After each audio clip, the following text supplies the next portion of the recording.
Hello students, welcome to unique classes of right way. आज का video वैसे बच्चों के लिए है जो इको ऑनर्स में फर्स्ट सेम में एडमिशन ले लिए हैं और स्टैट्स 1 पढ़ना है और उन्हें समझ में नहीं आ रहा कैसे क्या पढ़ना है और इन्फॉर्मेशन चाहिए। सबसे पहले तो कॉन्ग्रेचुलेशंस, क्योंकि आपने मोस्ट प्रेस्टिजियस कोर्स में एडमिशन लिया है, वो भी डीयू में। काफ़ी अच्छी बात है। अब आपको ये बता दें कि ये थोड़ा सा डिफ़िकल्ट होने वाला है, इतना आसान नहीं होगा। जो भी स्कोर करना है फर्स्ट ईयर में कर लो, उसके बाद मौका नहीं मिलेगा। ठीक है। तो फर्स्ट ईयर में सबसे ज़्यादा मार्क्स मिलते हैं, लेकिन बच्चे फर्स्ट ईयर में ही ज़्यादा लापरवाही करते हैं कि अरे अभी तो कॉलेज में एडमिशन हो गया, आप तो बस चिल करना है, वो चीज़ नहीं करना।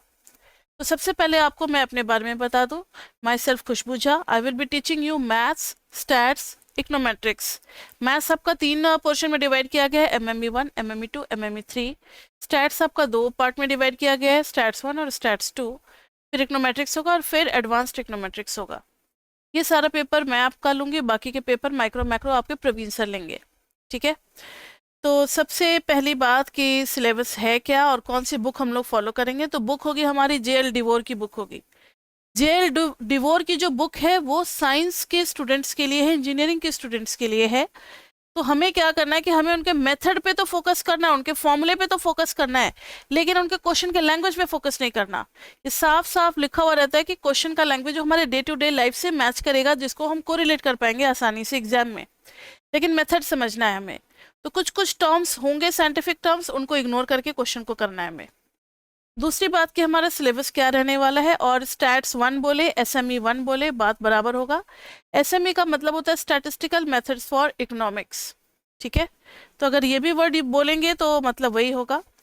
इसमें आपके टोटल होने वाले हैं 5 चैप्टर्स अभी, और स्टैट्स 2 में फिर 5 का आगे का चैप्टर्स होगा। तो फर्स्ट चैप्टर में है डिस्क्रिप्टिव स्टैटिस्टिक्स, जिसमें हम लोग बेसिक्स भी आपको कराएंगे। बेसिक्स करा देने से एक प्लेटफॉर्म तैयार हो जाता है, उसके ऊपर चीज़ें आसानी से समझ में आती हैं। तो डिस्क्रिप्टिव स्टैटिस्टिक्स में एक बेसिक स्टैटिस्टिक्स भी होगा, और फिर चैप्टर 1 हम लोग कराएंगे आपको डिवोर का। फिर चैप्टर 2 में है प्रोबेबिलिटी। प्रोबेबिलिटी अब आएगा किस में? स्टैट्स में। तो उस नज़रिए से देखेंगे प्रोबेबिलिटी को। तीसरा होगा रैंडम वेरिएबल। प्रोबेबिलिटी नहीं आएगा तो बच्चे आगे कोई भी चैप्टर नहीं होने वाला, फिर आप स्टैट्स 1, स्टैट्स 2 और इकोनोमेट्रिक्स सब कुछ भूल जाओ। इसलिए इस पे अच्छी पकड़ बनानी जरूरी है। और प्रोबेबिलिटी उतना मैथमेटिक्स वाला पूरा प्रोबेबिलिटी नहीं करना है, सर्टेन पोर्शन ऑफ प्रोबेबिलिटी जो कि परमुटेशन कॉम्बिनेशन का, जिसका यूज है किसमें? स्टैटिस्टिक्स में। रैंडम वेरिएबल्स, रैंडम वेरिएबल्स हमें 2 टाइप के पढ़ने, एक डिस्क्रीट और एक कॉन्टिन्यूस। ये जब चैप्टर खुलेगा तभी आपको समझ में आएगा चैप्टर 3 में कि क्या होते हैं रैंडम वेरिएबल्स। काउंटिंग नंबर्स होते हैं डिफरेंट इवेंट्स के लिए। थोड़ा बहुत हो सकता है आपने 12th क्लास में भी पढ़ा होगा, बायनोमियल और बर्नौलीज वगैरह। तो यहाँ पे काफ़ी कुछ डिटेल में पढ़ना है। Chapter 4 is about continuous random variable, जो कि ब्रेक ब्रेक करके नहीं आएगा, इंटरवल में होगा, तो उसको कॉन्टिन्यूस रैंडम वेरिएबल बोलेंगे। उस पर भी पूरा फोकस करना है, काफ़ी अच्छा टॉपिक होने वाला है। चैप्टर 3, जो चैप्टर 2 पढ़ेगा उसको 3rd समझ में आएगा, जो 3rd करेगा उसको 4th समझ में आएगा, और जिन्होंने 3rd और 4th किया उनको 5th समझ में आएगा, क्योंकि 5th is about joint distribution, यानी बाई वेरिएट रैंडम वेरिएबल्स। 5.2 तक अभी करना है, 5.3 से नेक्स्ट स्टैट्स के पेपर में आएगा। तो ये डिवोर की इतनी सारी चीज़ें करने वाले हैं हम लोग। हमारे यहाँ से आपको मिलेगा कॉन्सेप्ट, असाइनमेंट, प्रीवियस पेपर। अगर आप ये तीनों चीज़ कर लेते हो एनफ है, मोर देन एनफ है, फिर आप क्वेश्चन भी कर लोगे स्टैट्स में, कोई दिक्कत नहीं आएगी आपको पेपर में। तो राइट वे क्लासेस में आप चाहो तो ऑनलाइन लाइव भी आप ज्वाइन कर सकते हो, ऑनलाइन रिकॉर्डेड भी कर सकते हो। ऑनलाइन लाइव में आपको लाइव आना पड़ेगा, क्लास में मीटिंग ज्वाइन करनी पड़ेगी, और उसी टाइम आपका सारा काम हो जाएगा। अगर आप किसी कारणवश नहीं ज्वाइन कर सकते हो, टाइम आपके लिए फेवरेबल नहीं है, या फिर आप कहीं और बिजी हो, तो आप रिकॉर्डेड ले लो। तो रिकॉर्डेड में भी आपको वही सेम क्लासेस मिलेंगी जो लाइव में कराई जाती हैं, बाकी की फैसिलिटीज़ भी सेम होगी। लाइक रिकॉर्डेड लेक्चर्स यहाँ मिलेगा तो यहाँ भी मिलेगा। रिकॉर्डेड लेक्चर्स का यूज़ होता है बैकअप और रिवीजन के लिए। रिवीजन मतलब लास्ट क्लास में हमने पढ़ाया था लेकिन मैं भूल गई, तो रिवीजन कर लो। अरे मैम कल पढ़ाने वाली है, मैंने तो आज क्लास एब्सेंट कर लिया, कल क्लास में जाने से पहले बैकअप ले लो। दोनों में आप रिकॉर्डेड का यूज़ कर सकते हो। कॉन्सेप्ट्स मिलेगा, असाइनमेंट मिलेगा, प्रीवियस पेपर में, ये सब कुछ रिकॉर्डेड वाले बच्चों को भी मिलता है। डाउट क्लास होती है डेली, वो मैंने नहीं लिखा है, आप उसको लिख सकते हो। डाउट क्लास डेली होती है, डाउट क्लास डेली होती है, आप आकर के अपना पूछ सकते हो 9 और 9:30। रिवीजन भी होता है, एग्जाम के टाइम में रिवीजन भी कराते हैं हम लोग फास्ट ट्रैक में। फिर टेस्ट भी होता है, ताकि आपको अचानक से डर ना लगे एग्जाम में बैठने से पहले, आपको आइडिया हो। तो ये सारा फीचर्स आपको मिलेगा कहाँ पर, राइट वे क्लासेस में मिलेगा। अब बात आती है कि मैम ऑनलाइन क्यों पढ़ें। अब ऑफलाइन पॉसिबल नहीं है कि सारे बच्चे एक ही टाइम पे आ जाएं। कभी किसी कॉलेज का छुट्टी होता है, कभी किसी कॉलेज का होता है, और बच्चे भी कॉलेज के बाद थक जाते हैं, वो घर जाना थोड़ा रेस्ट करना पसंद करते हैं, थोड़ा खा पी ले, कुछ एनर्जी आ जाए, फिर वो क्लास लेना ज़्यादा प्रेफर करते हैं।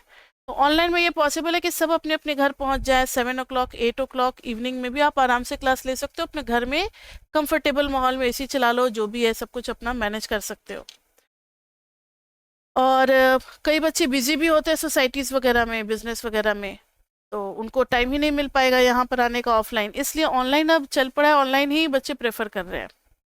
For trial classes visit YouTube channel, हमारा YouTube channel Right Way Classes से है। अगर आपको ट्रायल क्लास चाहिए तो कुछ क्लासेस वहाँ पे डली हुई है, एक दो नहीं, काफ़ी सारी क्लासेस डली हुई है कि आप इत्मीनान से पढ़ो, जो पूरा टॉपिक समझ में आ जाए, देन यू डिसाइड। और मैंने तो जो एज ए स्टूडेंट मुझे लगा था कि स्टार्टिंग में थोड़ा सा इन्फॉर्मेशन चाहिए, वो तो मैंने दे दिया। फिर भी आपको कुछ और इन्फॉर्मेशन, हर बच्चे की नीड अलग अलग होती है, जिनको जो भी कुछ पूछना है, क्वेरीज हो, कोई सजेशन हो, कोई फीडबैक हो, तो आप 9311377321 पे भी आप मैसेज कर सकते हो। और बस इतना ही अभी तक के लिए, और फिर मिलते रहेंगे हम लोग बार बार बार बार। अभी स्टैट्स 1 में मिले हैं, एमएमई 1 में मिले होंगे, एमएमई 2 में मिलेंगे, स्टैट्स 2 में मिलेंगे, एमएमई 3 में मिलेंगे, इकोनोमेट्रिक्स में मिलेंगे, और एडवांस्ड इकोनोमेट्रिक्स में भी मिलेंगे। मिलते ही रहेंगे, ये सिलसिला चलता रहेगा इकोनॉमिक्स तक। अभी तक के लिए बच्चे बस इतना ही। और एक और इम्पॉर्टेंट बात कि अगर आप अभी कॉलेज जा रहे होगे तो आपके सीनियर्स ने बता दिया होगा, टीचर ने, कि एमएमई में पेपर कभी भी रिपीट नहीं होता।